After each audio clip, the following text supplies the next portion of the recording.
ब्रह्ममुरारिसुरार्चितलिङ्गं निर्मलभासितशोभितलिङ्गं जन्मजदुःखविनाशकलिङ्गं तत्प्रणमामि सदा शिवलिङ्गम् देवमुनिप्रवरार्चितलिङ्गं कामदहं करुणाकरलिङ्गम्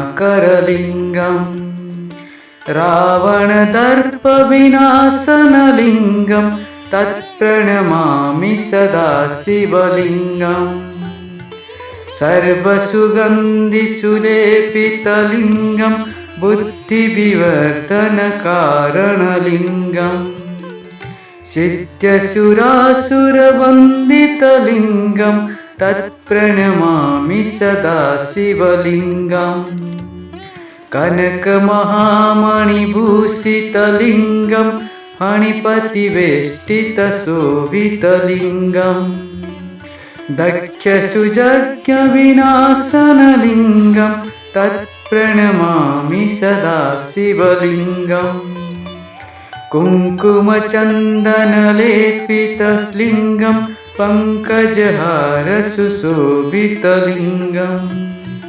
सञ्चितपापविनाशनलिङ्गं तत्प्रणमामि सदा शिवलिङ्गम् देवगणार्चितसेवितलिङ्गं भावैर्भक्तिभिरेव च लिङ्गम् दीनकरकोटिप्रभाकरलिङ्गं तत्प्रणमामि सदा शिवलिङ्गम् अष्टदलोपरिवेष्टितलिङ्गं सर्वसमुद्भवकारणलिङ्गम् अष्टदरिद्रविनाशितलिङ्गं तत्प्रणमामि सदा शिवलिङ्गम् सुरगुरुसुरवरपूजितलिङ्गं सुरवनस्पुष्पसदार्चितलिङ्गम् परात्परं परमात्मकलिङ्गं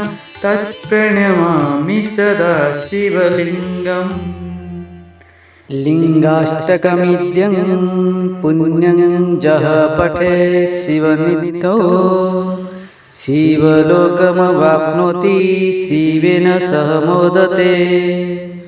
ॐ शान्तिः शान्तिः शान्तिः।